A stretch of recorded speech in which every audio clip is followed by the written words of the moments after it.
Hi అండి. నేను మీతో ఒక మాట అడగాలి ఏమనుకోకండి. నేనైతే ఇంట్లో సరుకులైతే ఏమీ లేకున్నప్పుడు రోజుకి రూ. 100 అయితే ఖర్చు పెడతాననమాట.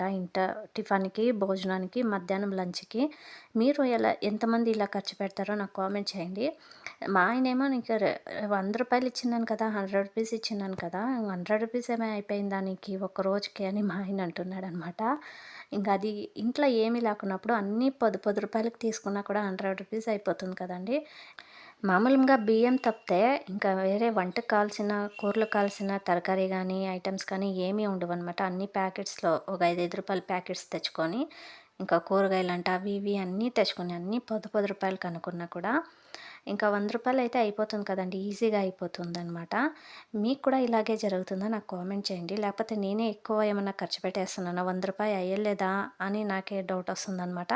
మీకు తెలిసుంటే కామెంట్ చేయండి. ప్లీజ్ సబ్స్క్రైబ్ చేయండి.